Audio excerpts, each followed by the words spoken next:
اور اب وقت ہے ہمارے ہفتہ وار ایجوکیشن سیگمنٹ کا۔ اس وقت پاکستان سمیت مختلف ملکوں سے تعلق رکھنے والے 10 لاکھ سے زیادہ طالب علم امریکہ میں پڑھ رہے ہیں۔ دنیا میں سب سے زیادہ غیر ملکی طلباء اسی ملک میں پڑھتے ہیں۔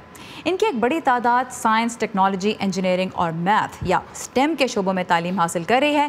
سحر ماجد آج ہمارے ساتھ ہیں اور سحر ہمیں یہ بتائیں گی کہ وہ کون سی یونیورسٹیز ہیں جو امریکہ میں جدت پسندی یا انوویشن کے لحاظ سے سب سے آگے ہیں، جہاں ہمارے جو ینگ ناظرین ہیں ان کو بھی داخلہ لینے کے بارے میں سوچنا چاہیے۔ سو سحر، ویلکم ٹو ویو 360۔ اب یہ بتائیے کہاں پہ اپلائی کرنے کی تیاری کریں ہم؟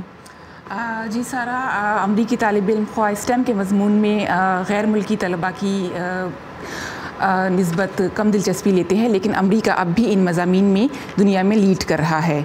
خبر رساں ادارے رائٹرز کے ایک سروے کے مطابق دنیا میں جدت پسندی کے اعتبار سے 100 بہترین یونیورسٹیز میں سے 46 امریکہ میں ہیں، اور انفیکٹ ان میں سے جو ٹاپ 5 یونیورسٹیز ہیں وہ بھی امریکہ میں ہی واقع ہیں۔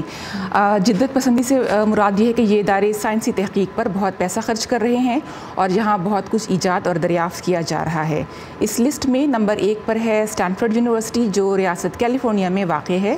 اسٹینفورڈ پچھلے 4 سالوں سے اس فہرست میں نمبر 1 پر آ رہی ہے۔ دوسرے نمبر پر ہے MIT یعنی میساچیوسیٹس انسٹیٹیوٹ آف ٹیکنالوجی۔ اکثر یہی سوچا جاتا ہے کہ ہارورڈ یونیورسٹی اس لسٹ میں نمبر 1 پر ہوگی، لیکن جدت پسندی کے لحاظ سے یہ دنیا میں نمبر 3 پر ہے۔ اس کے بعد آتی ہے یونیورسٹی آف پینسلوینیا، جس کا ریسرچ بجٹ پچھلے سال $1 ارب کے قریب تھا، اور نمبر 5 پر ہے یونیورسٹی آف واشنگٹن جو امریکی ریاست واشنگٹن کے شہر سیاٹل میں واقع ہے، جہاں مائکروسافٹ اور Amazon جیسی بڑی ٹیک کمپنیز کے ہیڈ کوارٹرز ہیں۔ سو یہ 5 یونیورسٹیز ایسی ہیں جو دنیا بھر میں جدت پسندی کے اعتبار سے سب سے آگے ہیں۔ اب سوال جو سب سے بڑا ہے وہ یہی ہے کہ ان یونیورسٹیز میں داخلہ لینا کتنا مشکل کام ہے؟ بالکل سارا، ان یونیورسٹیز میں داخلہ لینا کوئی اتنا آسان کام نہیں ہے۔